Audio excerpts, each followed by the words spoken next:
Cher Monsieur Brady, nous avons bien du mal à imaginer votre vie quotidienne. Voyez-vous, nous recevons beaucoup de lettres de téléspectateurs qui nous posent des questions... Ah bah oui, je me souviens. Je vais C'était tenter ma de première répondre. interview télévisée. Mais auparavant, voulez-vous me C'était permettre la belle d'enlever époque. mon affaire? J'étais quelqu'un Ça, je dois pas d'admiré. d'inconvénient. Par exemple, ma collaboration avec James Well m'a valu un grand succès. Et c'était la première fois que je dévoilais mon visage.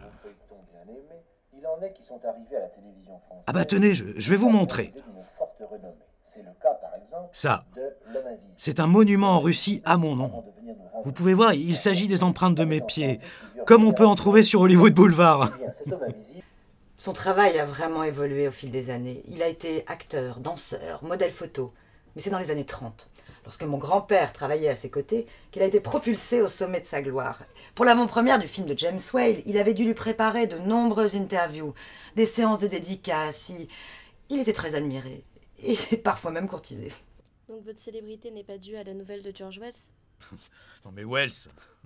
Non mais tout ce qui est marqué dans ce livre, c'est des inepties. Il s'est inspiré de moi, de mon histoire, et il m'a transformé en monstre.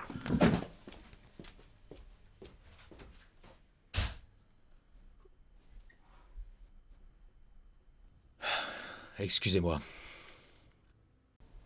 Son image est devenue beaucoup plus moderne. On travaille avec des artistes très contemporains. Tenez. Par exemple. Voilà.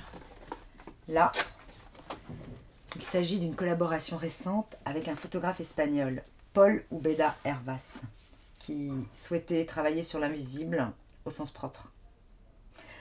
En fait, à la différence des années 30 où on masquait avec de bandages, dans les années 2000, on a plus cherché à travailler sur l'image réelle de Monsieur Brady, c'est-à-dire son ombre. Et c'est quelque chose qui plaît beaucoup aux artistes d'aujourd'hui. Car, on retrouve une fluidité dans ses mouvements et son invisibilité est davantage considérée comme une œuvre d'art. Regardez, là, il s'agit de sa figuration dans le dernier clip de l'Isis, où il a pu exercer ses talents de danseur. Donc, on fait encore appel à lui pour de brèves apparitions et de courtes prestations, mais c'est vrai que ce n'est pas au même niveau que sa gloire passée.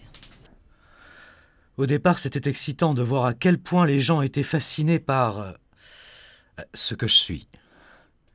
Mais ça ne dure qu'un temps. On vous oublie vite. Je suis devenu Monsieur Tout-le-Monde, sauf que personne ne me voit. L'invisibilité de M. Brady est une permutation moléculaire à synchronisme déphasé. Comme vous le savez, une molécule, c'est l'assemblage chimique électriquement neutre d'au moins 2 atomes. Dans le cas de M. Brady, les atomes constituant l'acide désoxyribonucléique sont échangés, ce qui produit son invisibilité. Pour être plus clair, sa molécule d'acide désoxyribonucléique, plus communément appelée ADN, a été intervertie. Les 4 combinaisons de nucléotides qui constituent une ADN classique ont été modifiées. Normalement, nous avons les paires A avec T, T avec A, G avec C, C avec G. Mais chez M. Brady, nous observons une permutation avec la création de nouvelles paires. Celle-ci arrête la régénération de ces cellules, figeant l'épiderme ainsi que l'ensemble du processus de vieillissement à l'âge où M. Brady est devenu invisible. Il s'agit donc bien d'une permutation moléculaire basée sur le changement de synchronisme des phases. Le plus dur dans l'invisibilité, c'est la solitude. Dans la rue, je passe inaperçu. Au cinéma, on s'assoit sur moi. Non mais, vous voyez l'absurdité de ma situation. J'imagine que vous avez déjà eu ce sentiment. Il vous est sûrement déjà arrivé d'être inexistant, que personne ne vous prête attention. Eh bien moi, c'est mon quotidien. Donc on peut considérer que notre société actuelle vous empêche d'exister? Monsieur? Il est parti? Non. Je suis toujours là. l'homme invisible, je l'ai vu. Oui, j'ai eu l'heureuse fortune de pouvoir le rencontrer et de l'interviewer dans un bureau de la télévision française. Vous savez, c'est pas du tout commode de parler avec vous parce que on ne sait vraiment pas où diriger son regard. Hein. Eh bien, l'endroit d'où vient ma voix, c'est ma bouche. 10 cm au-dessus, il y a mes yeux. Ah, alors comme ça, je vais essayer de me débrouiller.